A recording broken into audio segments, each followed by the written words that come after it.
All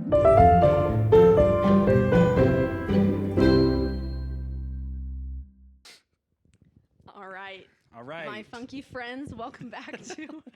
Sorry, I'm a little on edge because we've had an hour of technical difficulties. But my friends, welcome back to Movies and the People Who Love Them. My name's Emma. I'm your weekly host, and this is the podcast for anyone who's ever loved a movie for any reason. And every week I have someone on, anyone, family, friend, foe, acquaintance, stranger, to tell me just 4 of their favorite movies and what makes them special to them. And I think we've got everything straightened out now. So, McKay, Hey. this week's episode, this week's guest is my brother, one of my brothers. Yeah. McKay, tell us about yourself. My name is McKay. I am a husband and father first, married to my beautiful wife, Camille, and we have a little baby named Vincent, who is a freak. But I'm also an illustrator and a character designer. I am doing a bunch of children's books right now. I've been drawing my whole life. And so I've always been a fan of art, and movies safely falls into that category, obviously. Yes. I'm a big, I was going to say gamer, and then I realized that teacher is more important. I'm a teacher. Gamer before teacher. I teach art part-time at a university, and that's a lot of fun. And then I'm also a YouTuber now, I guess.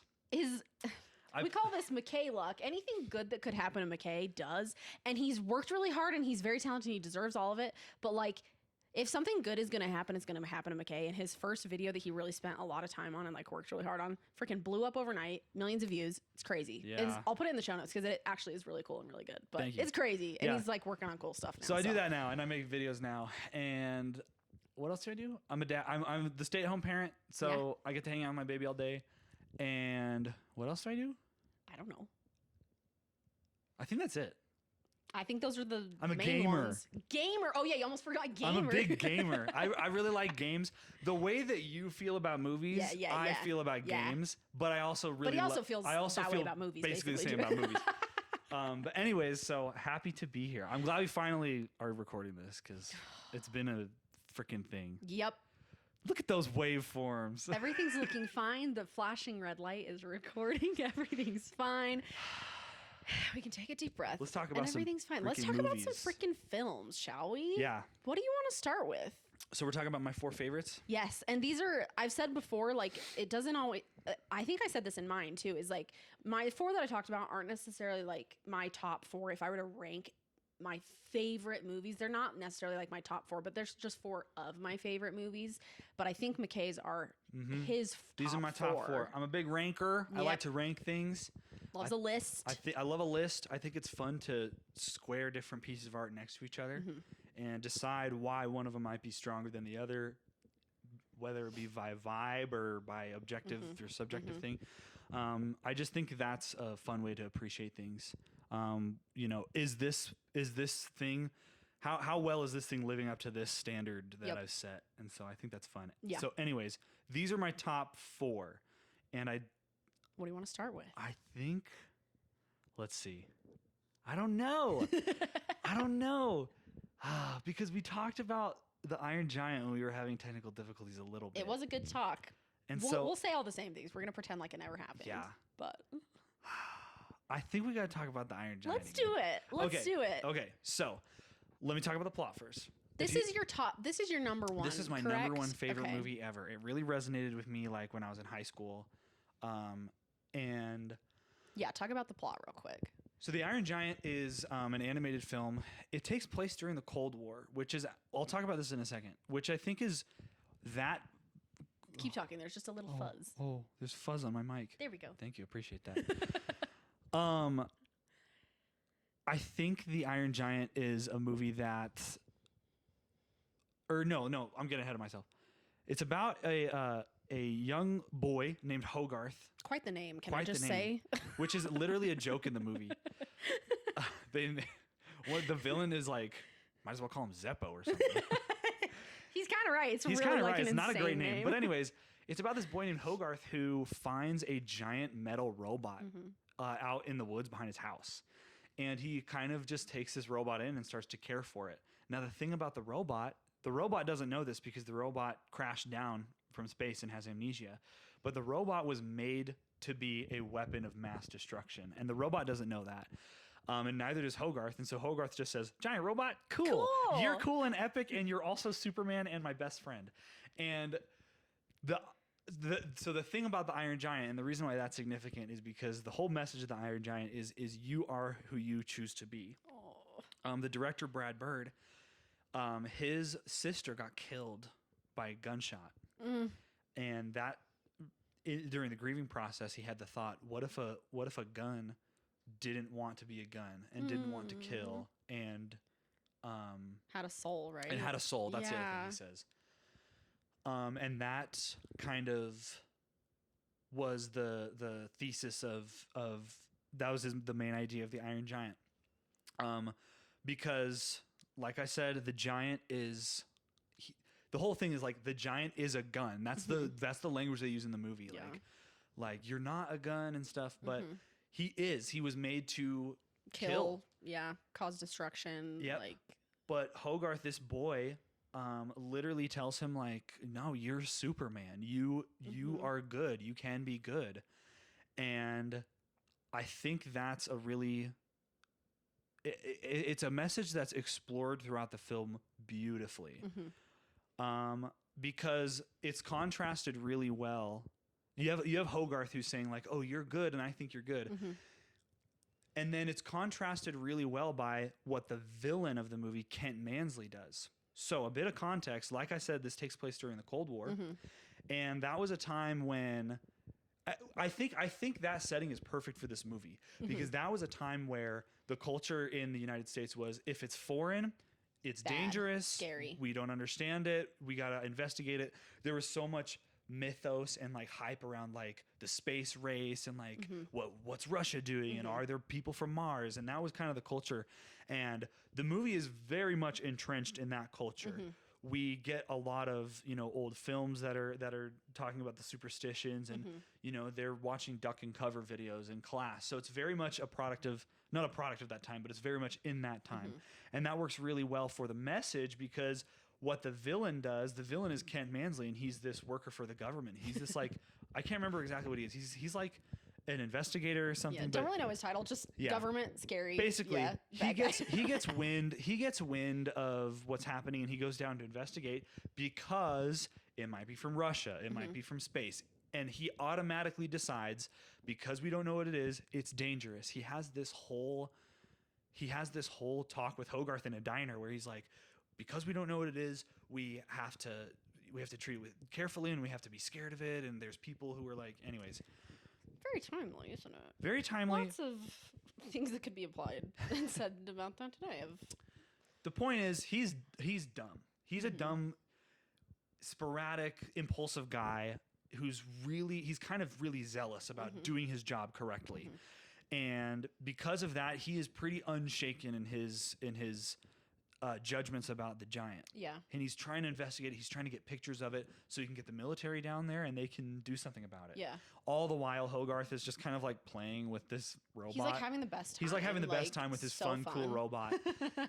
And eventually Ken Mansley gets a picture of it, and he sends it to the government, and the government comes down. And around that time, the giant, I think him and this is what happens. Him and Hogarth are playing, and Hogarth points a toy gun at him just to like as part of the game. You're right. Yeah, and then the giant, his systems that he can't control, automatically he goes crazy. Yeah, and his like head goes in, and his like body armor gets bigger, and all of his weapons come out. Oh, I totally forgot. And everyone kind of freaks out, and they're like, oh, and the Iron. Oh my gosh, dude! There's this scene after that happens. The Iron Giant literally is like, he's like looking at his hands, and he's like, oh my gosh, what did I do? This isn't me. Because that whole time Hogarth's been saying, you're good. You're Superman. Talk a little bit about like how he has been like talking to the Iron Giant, and like how he's kind of helped him come to believe that he's good. So Hogarth is kind of a loser kid. He's kind of lonely. Him. He's so sweet. He's really cute and funny. He's kind of a lonely kid. His mom is single, and he's played by Jennifer Aniston. Randomly? Yeah. And he doesn't have a lot of friends. So when he finds this giant, he's like, "You're my friend now, and I'm going to show you all my comic books." And he shows him a comic with a villain called Otamo on it. And the Iron Giant is like, "Oh, that's like a robot like me." He has amnesia, so he doesn't remember he's a weapon. And then Hogarth's like, "No, that's Otamo. He's a bad guy. He's not like you. Yeah. You're good. You're a good guy. Like Superman." And he shows him a Superman comic, which is a big part of the thing. We'll talk about that later. But anyways, the Giant has been hearing like the whole time that he is good. Yeah, that's all he's been hearing, really. The Giant has no idea about his past or what he's meant for. Neither does Hogarth. Neither does anybody. But Hogarth believes in him and says he's good. Yeah. So fast forward to the end of the movie. Spoilers. All the while, the Giant's been also learning about the ethics of like death and killing and what that means. And the military's there because Kent Mansley got pictures. And the Giant is kind of having an existential crisis. As everyone has kind of seen what he's capable of and is starting to treat him as such. And so they all end up gathering in the town. The military's in the town because that's where the Giant ends up, because he ends up actually saving a couple kids that were falling from a building or something. I can't quite remember. But they're all in the town, and this is the first time the Giant's been seen by the public. And they're in downtown in Maine, Rockwell, Maine, I think is where it takes place. And Hogarth goes down there, and everybody's down there, and the military pulls up, and they're like ready to fire. They have no idea like what they're dealing with here. And Kent Mansley, he's so dumb. This guy. But he works so well. Yeah, because it's like exactly what the character like a dumb person. He is so bent on the victory for the United States or the victory for his job or whatever. And he is so bent on this that he acts so sporadically and so impulsively. He grabs the general's walkie-talkie and voices to the comms in the boat that's shooting the missile. He says, "Launch the missile now." And then to destroy the Iron Giant. Because that's what they're like ready to do. And everything's quiet, and they launch the missile, and the missile's in the air, and it's getting ready to come for them. It's getting ready to come for the Giant. But obviously what Kent Mansley didn't realize was that what the general says, that missile is targeted towards the Giant's current position. And then Kent kind of looks back, and he's like, "Ooh, the Giant's right there." And then the general's like, "Where's the Giant, Mansley?" Classic line. Anyways, sorry, a little more grim. They're all going to die because a nuke is heading for them. And that's like, we were talking about this before, like with the technical difficulties, but like you really, especially for an animated movie, you really like feel this like heaviness of like, oh my gosh, everyone's going to die. It's like actually like a really sad, scary like moment. Yeah. So essentially the missile's in the air, and we have this moment where the Giant's proverbial back is kind of against the wall. Yeah. And the Giant decides, well, Hogarth goes up to the Giant and he says, "Giant, we're all going to die." And based on everything that the Giant's learned about himself, based on everything that the Giant has told, or that Hogarth has told the Giant, the Giant says to Hogarth, "You stay, I go, no following," which is something that Hogarth told him at the beginning of the movie. So it's like a callback. We like just talked about this. I'm like getting emotional again. Like it's so good. And he says, and then he flies into the air to intercept the missile and save the town. And right before he intercepts the missile, he closes his eyes and he says, "Superman." Because that's, I'm getting emotional too. Because that's so beautiful. Who he has chosen to be. Yeah. So that's the moment where the message really shines. You are who you choose to be. The Giant has learned who he is, learned who he's supposed to be, and that is now up against who Hogarth has told him he is. And now he has to choose who he wants to be. And in that moment, he chooses to be Superman. He chooses to be someone good that saves and sacrifices themselves for others. Yeah. So it just really resonated with me. Back then in high school, I don't think I actually really considered that like you can choose to be good, but you can also choose to be bad. Yeah. And so I think nowadays there's a lot of I think everyone says that everything is awful, and everyone also says that everything is great. Yeah. And everyone has opinions on what you are and what you should be. If you fit into this category, one person says that you're great, one person says that you suck. Especially like on social media. And so now I think it's more important than ever. It's incumbent on us to choose who we are. Are we going to choose what our natures, or are we going to choose to be good or to be nurtured, whatever. And so it's just beautiful. And I'm glad it's animated too. Because I think if it was live action, I think it would be, we would connect it to the politics of that time a lot more. Because it's very blatantly Cold War. It's very blatantly mentions communism and Russia. Like, yeah. It's very much in that time. And I think it being animated kind of lifts us out of reality and helps us think about the movie's message without any of that. I think it's like, because it's not even, I feel like it's not even not political. I think it's, the message is absolutely quite political and quite clear in what it's saying, but I think it helps it to be super universal in like all times, all circumstances, all contexts. Like, I agree. So anyways, that's why it's my favorite. I think it's a movie that makes me want to be a better person. It's a movie that reminds me that I have agency, that ultimately I think that the good in the world is individual, and that's where it comes from. And so we got to choose who we are. Yeah. And man, it's so good. It's so good. And it's funny. It's so funny. It's so good. Dude. It's so, and it's very pro art. Yes. There's a character in it that is an artist. Yeah. And I love it. His art being like modern and confusing and like very much in that like time period that like new kind of Andy Warhol kind of modern, like modernist sense. There's a whole point in the plot where that's used because they pose the Iron Giant as one of like to hide him from the military. That. They have him like hold stuff and like make him sit. I totally forgot about that. And they have like it being a weird piece of art to distract the military. So funny. Art it's is so important funny. for so Art is many important. reasons. And so I love that. I also, it's so good. I love that everything you said about individually choosing who we want to be. Because really, at the end of the day, I say this all the time, but everything's made up. We get to we get to decide.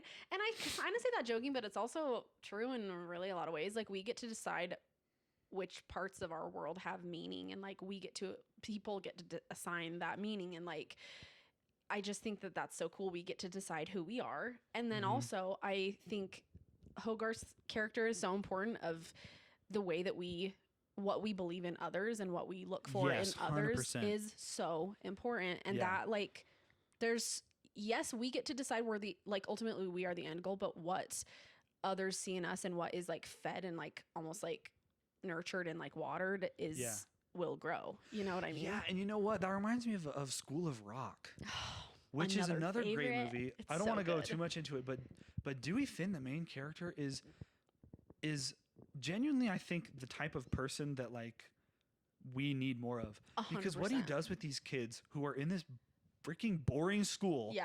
And also the worst like time to like, just the most awkward time to be a kid, like 11, 12. Yeah. You know what I mean? Yeah. Like, and what he does is like no preconceived notions at all. He immediately just tells these kids, there's a whole scene where he just spends like a couple minutes just telling a kid how cool he is. Yes. And that brings out the best in these kids. And that helps them also choose to be good. And so I'm glad you mentioned that. Yeah, because again, cool. What's cool? It's made up. Like you get to decide what's cool. Yeah. And it doesn't matter. Oh, it's so good. I love it. I think that was a really good tie-in. Yeah. The other thing, another thing I wanted to mention real quick about the Iron Giant is I love the care and the trust that, because I think we don't see it as much anymore, that it is, and that the makers made it for a kids movie. Like there's so much, they believe that kids deserve these good messages and these like really important values and things to live by. And I think we're seeing a little less. Like, I think a lot of times, especially, there's just AI slop. There's so much brain rot going on, and it's like seems like so much media for children is just not given very much thought and very much care, and it's like kind of whatever it is to put on and like shut them up without much like behind the scenes and much thought put into it. And I just love the care that, because children do deserve good art and good media and good messages. And so I just think that's another really important part. It's not good for kids because it's animated or because it's it's not that it's for it has movie. Bright colors or anything. It's kind of a dark movie. It is. Like thematically and like the Cold War, guns. But it's good for kids because it's just good. It's good for people. It's good for everybody. 100%. Yeah. Fantastic movie. Oh, it's so good. I'm going to watch it right now. Let's go. Cut. Anything else you want to say about Iron Giant? Let's see. Besides watch it and watch more lesser known animated movies that aren't Disney. There's so much good stuff out there. So much good stuff. Yeah. Anyways. Love it. Good stuff. Number two. Oh, I don't know if I'm really prepared to talk about this one. Okay. Let's see where it goes. It's not technically a film, okay. but it's a film. It's Bo Burnham's Inside. Love it. So I don't even know where I'd start with this one. Bo Burnham's a comedian. I think he's maybe the smartest and maybe one of the most important comedians and artists living right now. Okay. I think he kind of tackles issues and tackles his comedy in a really smart way. He just gets pretty it. Self-aware. It's very much outside of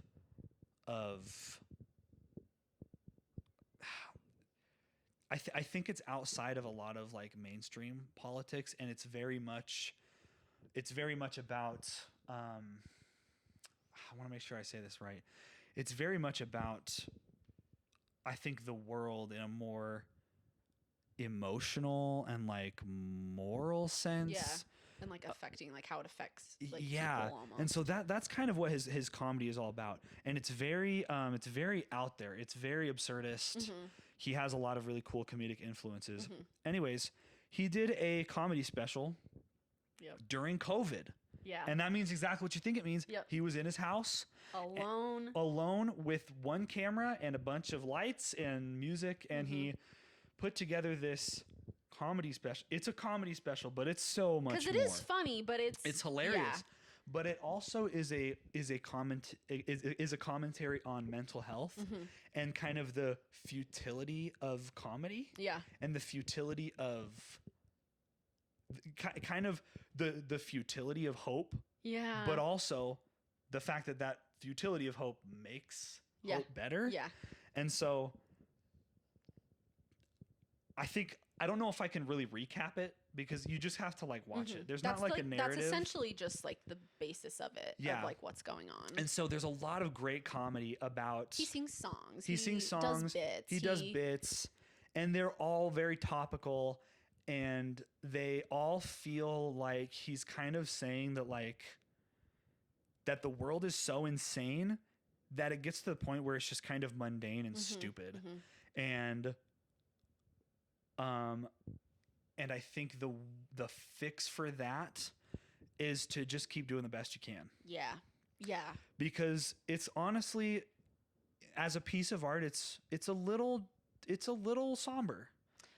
Yeah. It's a bit somber in some ways. I was rewatching it to like prep for this episode, and like I saw it when it came out, and I seen it like a couple times after that, or I'd like throw it on the background or something. But this is the first time I'd like actually sat down and like really rewatched it, and there was so much that I was like, oh my gosh, or like I don't know, that I just almost wasn't like prepared to like think about or like absorb even at the time. And like I was just it was kind of a lot. Like it's a lot. And I think to me what Bo is saying, that like all the problems going on in the world at that time and now, it's so much. And I think, in my personal opinion, more of it is just that we're seeing more of it online. 100%. I think what Bo is saying, what I got from it is it's so much. There's so much going on to the point where, like I was saying, it's kind of just is so much noise, and it's kind of just feels mundane. Your dog's moving the camera. It's cute. Hopefully we're still in frame. Yeah. It's kind of so, it gets to the point where there's so much going on and there's so much that's distracting and busying that all you really can do is just focus on yourself. Yeah.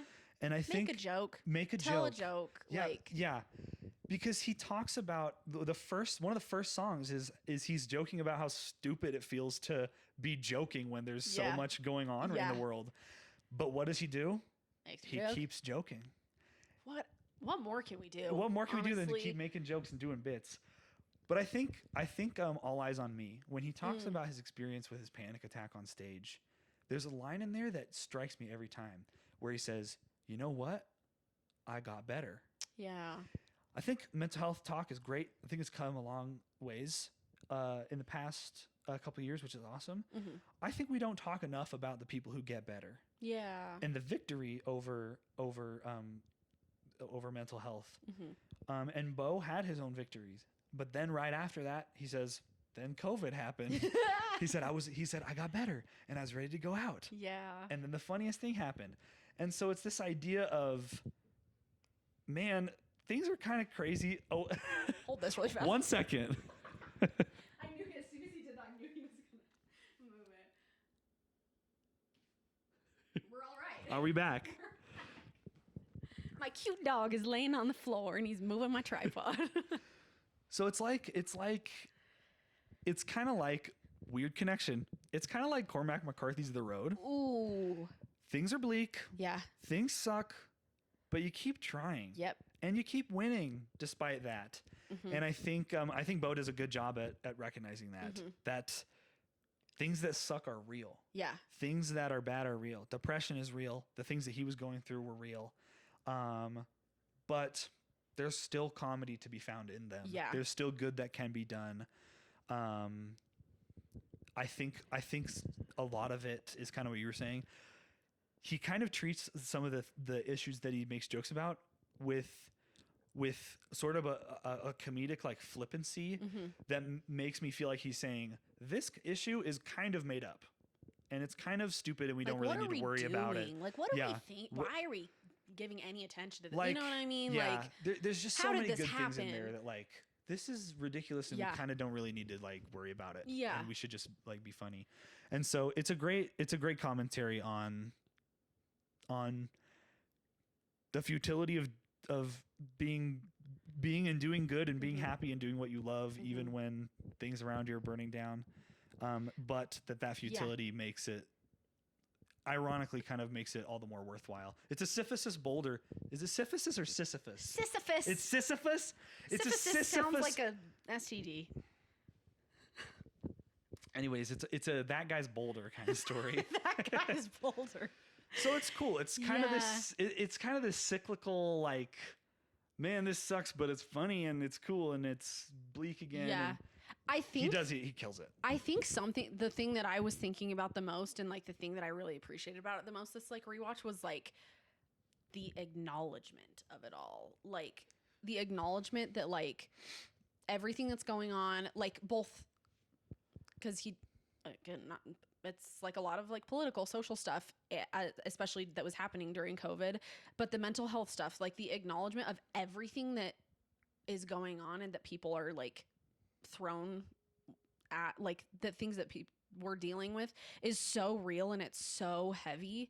And also the acknowledgement that like it's really affecting us and the acknowledgement that it's like gonna get better and it's okay. And it's okay to kind of like sit with those things. And the acknowledgement of like, what are we doing? Like, let's decide what matters. Yeah. You know? Sort of the absurdity of like our modern age and like what, like there's kind of this tone of like, what are we even doing? Like, what are we doing? Like, what are we doing? What are we doing? What's going on? That's the goal now. Well, that's the rule. Anyways.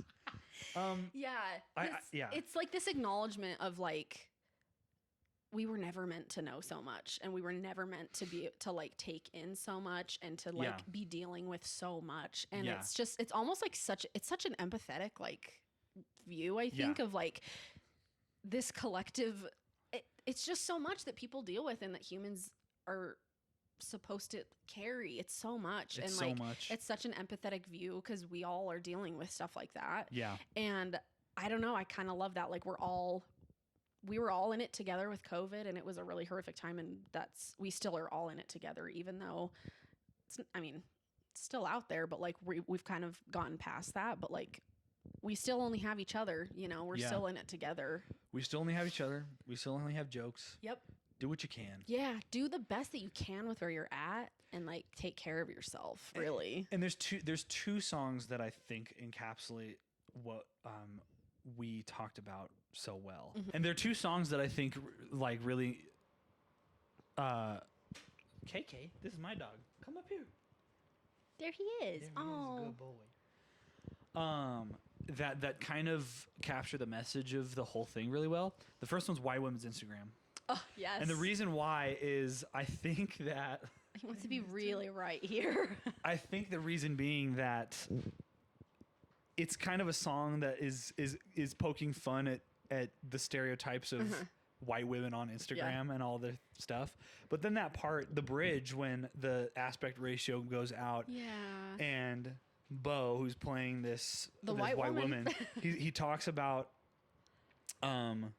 this Instagram post where the caption says like he's singing about this hypothetical Instagram post that's this woman mourning the loss of her mom. And it gets very real and it gets very genuine. And after all this frivolous like goat cheese salad, like Dreamcatcher bought from Urban Outfitters, Latte Foam Art, Tiny Pumpkin. He gets real and he says, like, Mom, I miss you. I miss sitting with you in the front yard. I'm doing good. I have a job I love. I have a boyfriend. I'm crazy about him. Yeah, I have an apartment. I didn't do too bad. Yeah. And then I love you. Give a hug and kiss to Dad, which means they're both gone.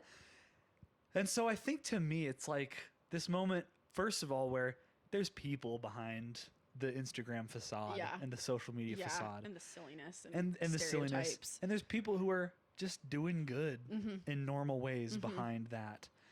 And so I think it speaks to social media can be fun, and you can post funny things like tiny pumpkins but also, it's not you. And in some cases, obviously it depends on what you post and who you are, but I think he's trying to say that through all this noise, through all the social media, there are real people who are doing good. Yeah. And I think that's hopeful. I think that speaks to the message of the thing that we've been talking about, message of the movie, where even though things are crazy on a large scale, you can just focus on yourself and you can do good. And you can be doing a good job. Despite it all. You can, and that good doesn't have to be like changing the entire world, but it can be just getting a great job you like in your own apartment. And I think I think there's beauty in that. Yeah. Because sometimes that's all you can do. And I think Bo demonstrates that. Sometimes all you can do is just get better. And then the other song, which is a little darker, is a YouTuber that I like called it a villain song, because it totally is. And it's Welcome to the Internet. Oh my dude, that's like that's kind like of what I was song. thinking about earlier when I was talking about like the acknowledgement of how heavy this is why I'm bringing like, it up. How much we're trying to carry. Yeah. It's crazy. The idea of a little bit of everything all of the time. Because that's what it is. I think the internet is great. I think the internet is awesome, but it's too much. It's too much. We were never meant to know this much. We were never meant to have so much access to so much. And the fact that it's this maniacal villain is fun. He does seem like literally like if the internet was a character or a guy. Like it's a fun way to comment on how bleak it is without getting cynical. I think. Yeah. Because it's also like, oh, here's like kind of the fun parts of it. Yeah. Like the silly things here's that make you laugh. Here's a tip for straining pasta. Here's how you can build a bomb. And he's not saying that it's good. He's not saying that it's bad. It just is. It's everything. It's insane. And so, and that song, and it just keeps getting faster and more overstimulating. And I think there's not really like, I don't really have like a good like positive spin for this. It's just, he's saying the reality that it's a lot. The internet's a lot. The internet's a lot. And I think lots of it's good. But a lot of it's really a lot, and It's it's a really bad. lot. And so I think it's a cautionary tale. Yeah. Just be careful and where Be are your aware of what you're priorities. taking in. Yeah, exactly. Yeah, 100%. So good stuff. I think it's Yeah. I think overall what I'm trying to say, I think Inside grounds me Yeah. in the world. I think it reminds me that, man, a lot of stuff doesn't matter, and I just need to chill. Yeah. You know, You and decide realize what really matters, Yeah. and how a lot of stuff going on is crazy. A lot of it's good, a lot of it's bad, and there's comedy to be found in it. So thank Yeah. you, Bo. I think Thank you, you're Bo. so smart. And also watch 8th Grade. He's also. Oh, don't even Okay, get me hold on. This is the started other thing on that I was 8th going to grade. say about 8th Grade. I think something that Bo does illustrates really well with Inside and 8th Grade is what we've been talking about. That like there's a bunch of stuff going on. Yeah. There's a bunch of stuff going on in 8th grade Yeah. and on the internet and in the world. But I think there's those moments at the end of both movies where it gets completely genuine. And that movie with that part with Kayla's dad at the campfire. Literally, don't get me started After about that part. everything that happens, she's at kind of like maybe one of the lowest points she's ever been in her life. And the one thing that's persisted is the goodness of her dad. And how much he loves her And and how much he great loves her. he thinks she is. And that yeah. is really what matters at the end of the day. And so What do you think is the parallel to the end of that and Inside? I think it's All Eyes on Me. Yeah. I think it's when he realizes that he got better and then COVID happens and he's kind of having this realization of kind of what his career has been and how it's affected his mental health. But there's those 3 words, I got better. I got better. That means he can do it again. And so it's cool stuff. I love it. It's cool stuff. Yeah. Okay, number 3. Number 3. Okay, this one, this was a deep cut, but I love it. Okay. It is not a feature film. Yep. It is a 3-minute animated short film. Yep. Called Puparia. Kind of a funny name. Yeah. But it's a beautiful, beautiful hand animated piece of surrealist art.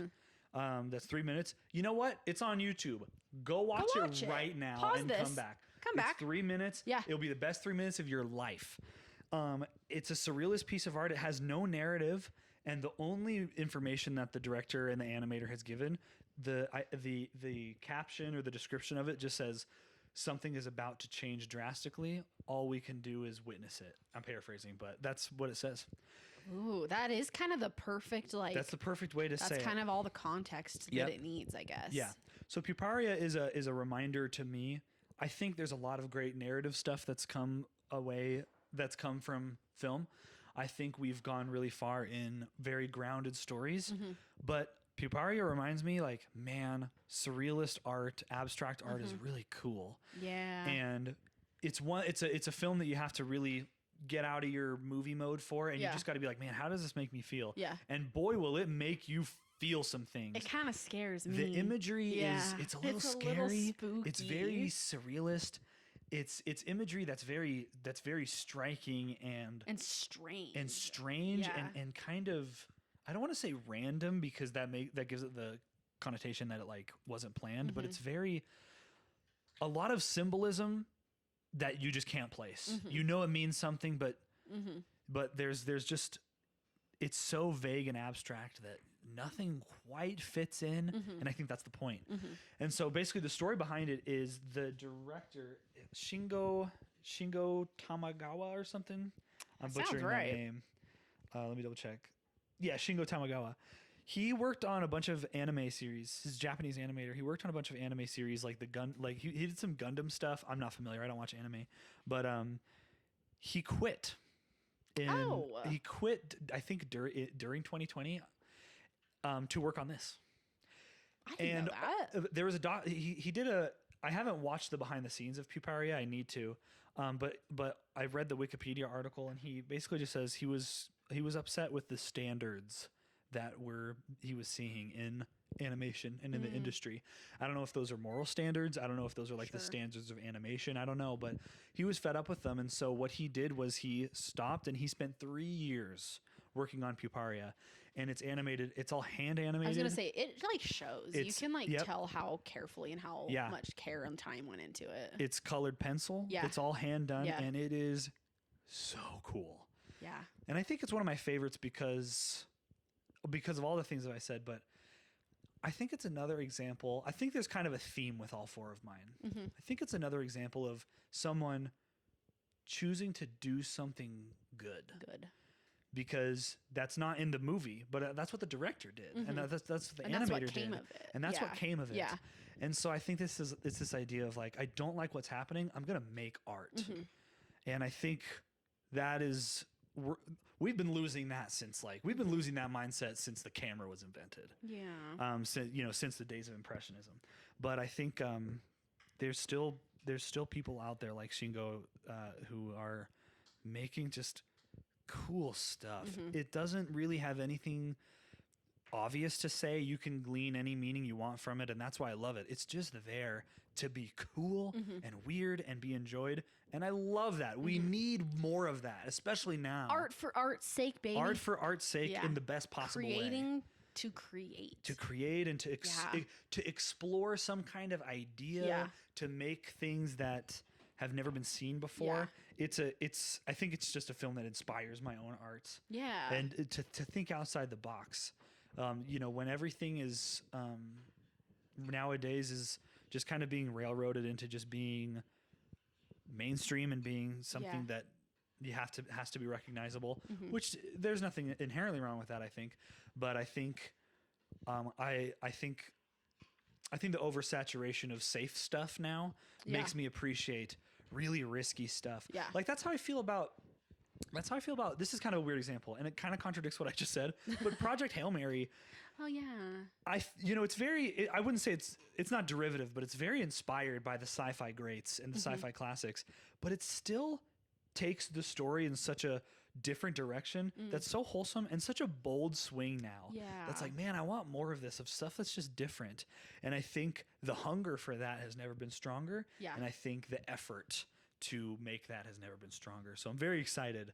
It feels like just such a, and I know you feel strongly about this too, just like the antithesis of AI. And like, humans are meant to create. Yeah. Like we are literally, it's like in our bones. Like we're meant to create and to make new things. And it's just such a part of us. Yeah.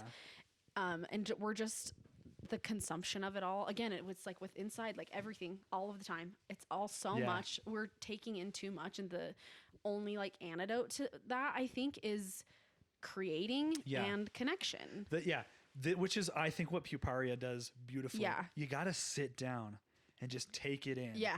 There's no cinematic universe to catch up on. There's nothing you need to update. It's sitting down and experiencing a piece of art. It's very consumable. It's 3 minutes.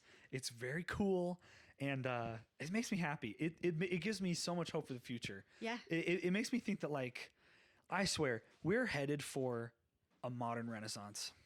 Ooh, I think within the next like decade or two, I think there's going to be, I think the hunger for human-made art is growing, and I think we're going to see some of the coolest things we've ever seen. I think we're going to see a modern renaissance pretty soon. Gets you excited. It's like if AI had to happen for that to happen, then all right, like why not? Yeah, why not? Just kidding. Yeah, just kidding. So anyways, that's no, Puparia. I love it. Yeah, I'll put that in the show notes too, because it really is. Yeah. It is so weird and cool and unsettling and like else. It's cool. And something else I want to talk about. The music is really cool too, because there's no dialogue. Yeah. There's no story. It's just imagery and what you feel. It is what it is. It's fantastic. Yeah. It's my bread and butter. I love that kind of stuff. I love it. Yeah. Where did you, I wanted to ask, like, where, I know you've told me before, but I can't remember. Where did you see it for the first time? Or, like, who showed it to you? I have a friend who I took a bunch of art classes with when I was in college. Richard. Yeah. Yeah. Shout out Richard Featherstone. Please go check him out. His art is phenomenal. And his buddy, Jordan P. Jordan. He did your case, didn't he? Yeah, he did my case. And he introduced it to me. I think he just mentioned it in passing or something. I was like, oh, I got to watch this. Or did I see it and I showed it to him? Whatever. Richard was involved, and I need to shout him out because he is the kind of person who just thinks outside of the box. And I was gonna say stuff. He feels like it's because I don't even think his style of art, and Pupari, that's not the No, same it's not the style, same, but like but it's just like the principle, everything, the spirit of it is the same. spirit of it is like he just feels like very. It feels like very him. Yeah, you know what I mean? absolutely. So I think that's cool. Yeah. Yeah. So go watch it. It's And awesome. yeah, again, it means a lot because like your friend was involved somehow. Like the memory like involves your friend, and I love that. So cool. I love yeah, that. It's a cool thing. Stunning. Yeah. Number 4. Okay, number 4. Number 4. Number 4 is also a bit of a niche one. It came out last year. It is called The Ballad of Wallace Island. Dude, this I movie love this. Oh, I'm smiling just thinking about Camille it. just went. Yeah, my wife's in the kitchen. She went. And It's such a good movie. Caught me by surprise. Yeah, totally. Small sort of indie film, small budget, couple cast Came out of members. Sundance. Premiered Came at out of Sundance, and caught me way off guard because I just exponentially loved it more and more. The plot is it's about this guy who lives on an island. Yeah. Gosh, I love him. I'm just thinking of him. I love him so and much. he is pretty eccentric and goofy, and he is the backbone of this film. Yeah. He Utterly good-hearted, Yeah. sweet man. Like, goofily so. yes, Like, yes. Yeah, in the best possible Yeah. way. So endearing. Yeah. And he wins the lottery Twice. And the second time he wins it, he invites his his favorite band to come to the island and do a private Who have concert. since, like, they've broken up. Yeah, they've broken like, up. Yeah. So he invites this band to his island to do a private concert just for him. And like you said, this band has since broken up. It was a boyfriend and girlfriend duo called Mortimer. No, it's McGuire Mortimer. Yeah. Or is it Mortimer McGuire?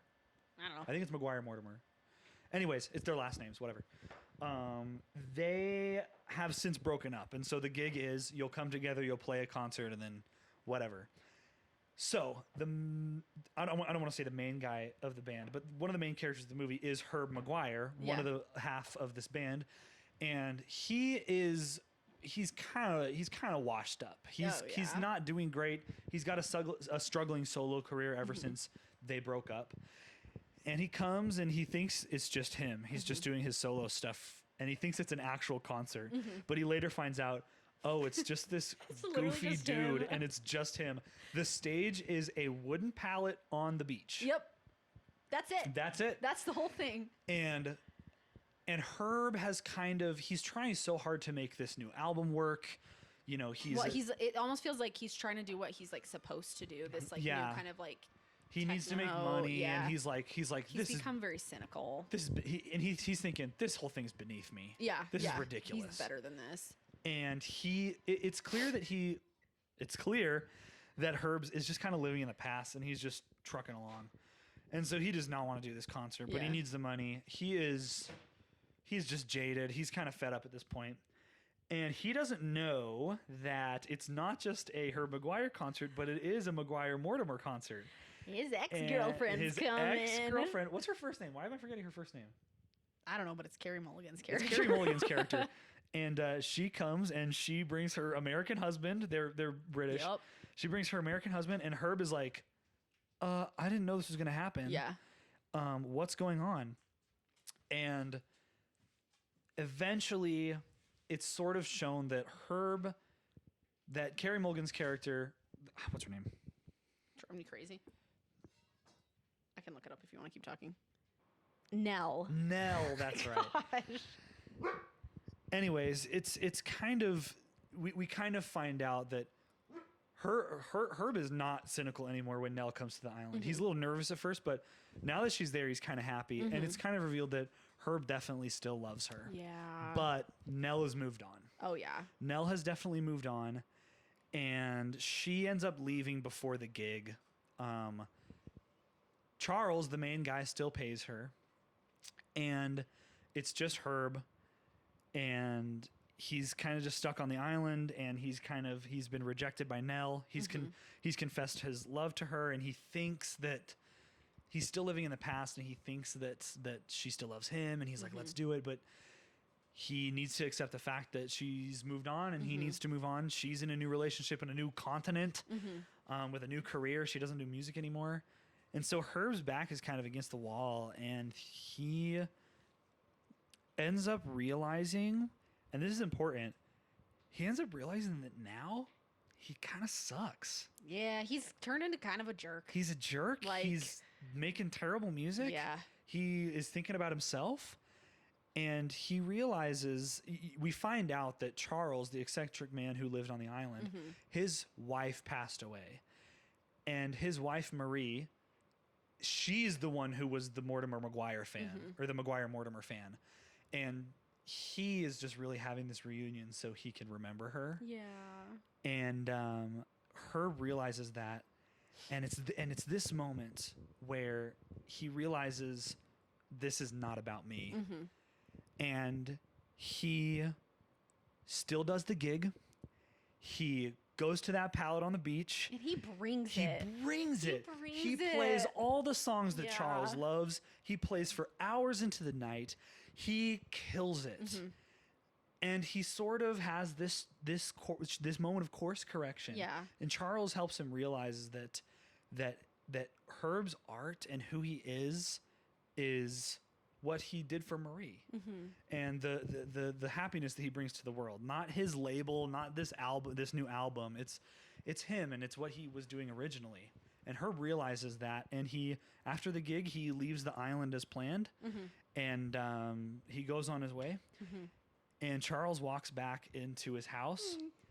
And laying on his pool table is all of the money that he was going to pay, cash. All of the money that he had paid Herb. Herb left it. It was like $500,000 or something, wasn't it? Like, it was such an amount of money, but Herb left it because he realizes that it just doesn't matter. Yeah. When he just realized that his art is so much more than what it was doing for him. And I think that really resonated with me. I think a big thing I always think about in my life is course correction and making things right, and I think it's okay to realize that you're not doing good, that you are treating someone poorly or doing something wrong. I think it's okay to realize that sometimes you suck. Not even just okay, but I think necessary. And I think important. yeah. I think it's necessary, and it's only then that you can realize the good that you are and the good that you do have. That's what happened to Herb. He realized, I'm not doing the right thing. I'm not doing what I'm supposed to be doing. What I'm supposed to be doing is what I've always been doing, making people happy with my talents, with my art. And that's what I'm here on the island for. And it sort of gives him this revelation that that's what I'm supposed to be doing. He cancels his new album. He totally leaves the island with a new mindset. And it's awesome. And I just also love that, like, the catalyst for all that was Charles. It was another person, and it wasn't anything that Charles did on purpose. He wasn't trying to, like, mentor him or, like, teach him a lesson. It was just who he was. And, like, he was passionate. Just being a genuine, like, kind person, and like letting him into his life, and like sharing Marie with him. You know what I mean? And just like, it just always makes me think of like what. Again, I just talk about this all the time, but like what connection to other people does, and like what that does for us, for them, but for us, and like the things that we can like, we learn about ourselves, and that we become better by and through our connection to other people. Yeah. And through what we can do for them, and realizing what we mean to them. Yeah. And living like, up not to in that. a selfish way, but what they do for us. Yeah, like we need each other, you know? And I think I'm glad that you mentioned that, because the point in the movie where Herb kind of realizes it, before Nell leaves, they all kind of hang out on this holiday called Seaman's Day, and it's this kind of like this made up. It's like this day funny of this joke one that it's island, like it's like this made up holiday where nothing happens. It's just Seaman's Day. Yeah. Anyways, they decide to go do something fun, and they play on the beach. Herb, Charles, and Nell. Michael went off to watch birds for some reason. His wife is like performing. He went to the other side of the island. He went to the other side of the island. How puffins, convenient. Yeah. Anyways. And Nell brings these like tangled like paper lanterns that they can float up in the air. And she says, take the lantern and write your hopes and dreams, wish, something you love. Anything. And Herb is still kind of, he's happier, but he's still kind of his selfish self. And we don't know what he wrote, but he thinks that Nell wrote about him. Yeah, and it's probably implied that he wrote something about her, surely. Because he just still loves her and he's still stuck in the past. And anyways, after Nell leaves and he's so upset, he's like, I have to see what Nell wrote. And he swims out into the ocean. Fell down into the ocean. Because, you know, they let the lanterns go and they fly up and they fall down into the ocean. Yeah. So he swims out and he's like, I got to find what Nell wrote. And this freaks Charles out. Charles thinks he's like he's trying to he's like walking into the ocean. And Charles goes in and he tries to save him, but Charles can't swim, and so it ends up being this like pretty hectic but funny scene. Yeah. And Herb finds one of the lanterns, but he doesn't find Nell's. He finds Charles's. And we kind of think that Charles wrote about the shopkeeper on the island who he has a little crush on. And they've been talking about it and like kind of encouraging him to talk to her. But we read Charles's note, and his note says, "Hey Marie, McGuire Mortimer on the island with me. And it's perfect. He says everything's perfect." Oh. It was a note to his deceased wife about just how much he loves her. Yeah. And about how they loved this band. Yeah. And it's just them. And he's still thinking about her. And he's still thinking about her. And Herb realizes he's doing this because he loves her. Yeah. And that's it. And there's nothing more to it. He just loves the music. He loves his wife. Yeah. And he realizes that's what this is about. And that's when he does the gig, leaves the money, and does it totally for free. And it's just like, that's what it's all about. So like, it's just like the most like, that's what it's all about. Kind-hearted, like good, tender movie. Yeah. Like, It immediately was like, this movie was made specifically for me. It's going in my top. You knew right away. I was like, this isn't all. I love this is an all-timer, and it replaced I think Spider-Verse in my top 4, which is an excellent one. Which is still number 5. Exactly. In the top 5, it's still there. Yeah. That's the Ballad of Wallace Island. Have you seen it a few times since? Yeah, I have. Yeah. I showed it to Camille's brother, and I showed it to our brother too. And it's just a good reminder. It helps me realize that, you know, as an illustrator, I'm getting paid to do what I love, which is great, but I'm still getting paid for it, and it still is work, and that can be a slog sometimes. But it's always good for me to remember that at the core, I'm using my talents to help people. And I think that is a deep honor. Yeah. And Ballad of Wallace Island reminds me that, you know, I've seen a lot of personal growth working on my talents, and that's been great for me. But ultimately, what I love most about being an artist is helping other people and doing things for other people. That's why I like drawing for kids or like doing commissions for free sometimes, which Camille doesn't like. But I think art is so much better when it's for others. Yeah. And that's movies, basically. Movies are for everyone, and so yeah. I love it. Yeah. One other thing I'll mention is I just love also how like Herb kind of inadvertently helps Charles to be able to kind of grow and like that's true. Change as a person and like not move on from Marie because he's never going to. That's his wife. Yeah. But he also helps him foster kind of this new connection with the shopkeeper, with Amanda, and he helps him like be brave enough to talk to her, and whether that comes of anything or not, he helps him like be brave, and he helps him just you know, make a new relationship and have someone to play tennis with if that's all it comes to. Like and the last song he sings is Our Love, which is the best song on that soundtrack. One of them. It's a good soundtrack. It's a good soundtrack. Yeah. And he says, "This is the last time I'm ever going to sing this song." Yeah. And I think that's and Amanda is there. It's Amanda, right? It's Amanda, yeah. She's there with him at the literal concert for 2. Yeah. Like, it's so beautiful. And Herb sings this song, and he says, "It's the last time I'm going to sing it." And I think that's that's beautiful symbolism that he has finally moved on from Nell. Yeah.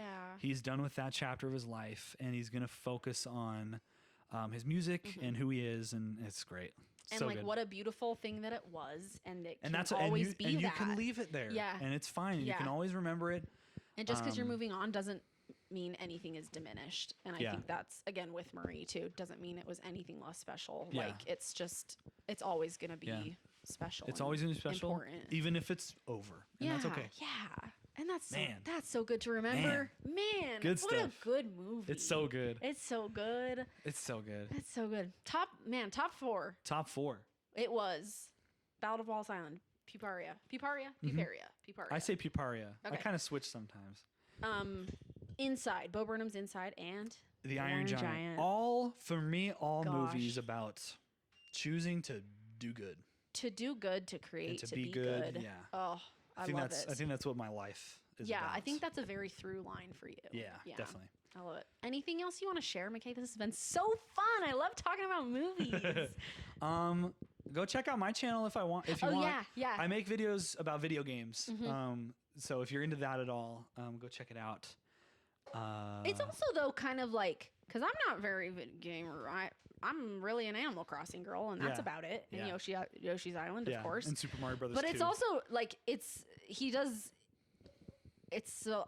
also connecting to video games to relationships and like and to life, the art and yeah. life, and so it's like really cool. Yeah. Like even though I don't know a ton about it, it's like cool for me to watch too. Because video games are art, and Yeah. they have as much staying power as movies do. So I like exploring that. They're mostly videos like about my family and stuff. So anything else you want to plug? Any children's books you want to plug? I don't know if I'm allowed to talk about them yet because they're still in progress. I did one called Jana Banana. Jana Banana. And then I also have coloring books that I did that one. with a client, so you can link all those or whatever. I'll link them all in the show Link in the notes. description. Anyways, like, subscribe, hit that bell. You said it, Nami. Thank you. Anyways, love you, McKay. Love you. Thanks for talking. Yeah. Okay, bye. Bye.